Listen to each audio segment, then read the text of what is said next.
welcome back to Make It with Mod Podge. My name is Cathie and today I've got a really fun upcycled, recycled craft to share with you. As you can see, I've got all these awesome bottles all cleaned out, ready to rock and roll in my craft world. I'm going to be using some Mod Podge in satin, and I'm using some of the new FolkArt Terra Cotta paints. Now these paints are cool. They're acrylic and they have a little bit of texture in them. It's going to give you that terracotta look, but we're going to be doing it on glass. So for those, we're going to make some really cool vases, and then with our Mod Podge, we're going to be tinting it and creating some very pretty tea lights, just like fairy light bottles. So adorable, so easy and fun. This is a great home decor project, getting your space ready for spring. All right, let's just dive right into it. So the first thing you're going to do is prep your surface. I'm just using an old paper bag and a little bit of wax paper. For this project, you can use matte, gloss, or satin Mod Podge. And we're going to be adding to it some food coloring. Just any kind of food coloring. You're going to need a little cup and a paintbrush. The first thing that you're going to want to do is pour your Mod Podge into a disposable cup. You can use an old recycled yogurt container or a little silicone craft container. To that, you're going to add some food coloring.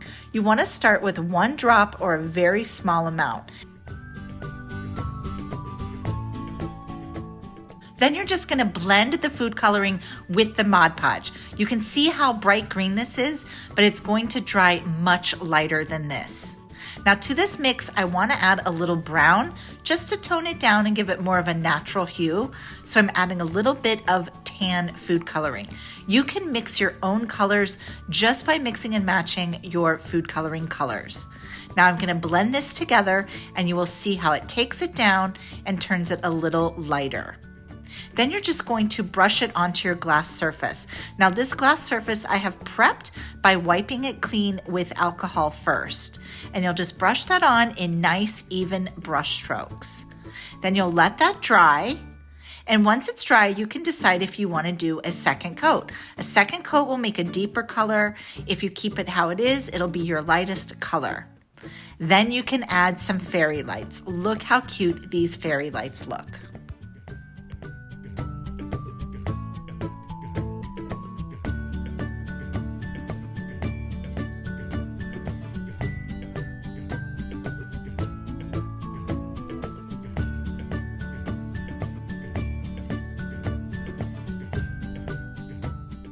Next, we're going to paint our other bottles with the FolkArt Terra Cotta. This is a great, rich paint. It works great on glass. I have prepped my glass out by rubbing it with alcohol first, and I have clean hands. You want your hands to be oil-free. I'm brushing on 1 coat to begin with, a nice thick coat all going in the same direction. Once that's dry, you can top coat with a second coat. I think with the terracotta paints, 2 to 3 coats works best for full coverage to get that nice, deep, rich color with the texture.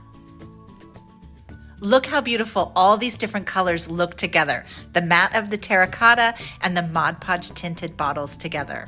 Now let's finish off with some rope and fairy lights.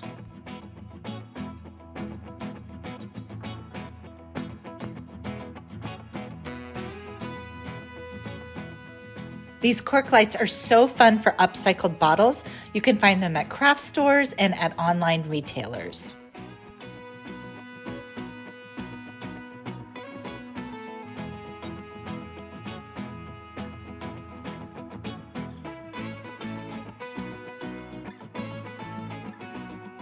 Here's a quick tip. If you want to create an antique frosted look, just use a tiny bit of tan mixed in with your Mod Podge formula. It creates a beautiful but bright glowing bottle. Thank you so much for joining me today, guys. I hope that you love those terracotta paints just as much as I do. They look so cool with the bottle lamps. And if you're making something like this, make sure you tag us so we can see your designs. Use the hashtags Mod Podge and Plaid Crafts. I'll be back here next week with another fun idea to share with you. And until then, have a crafty week.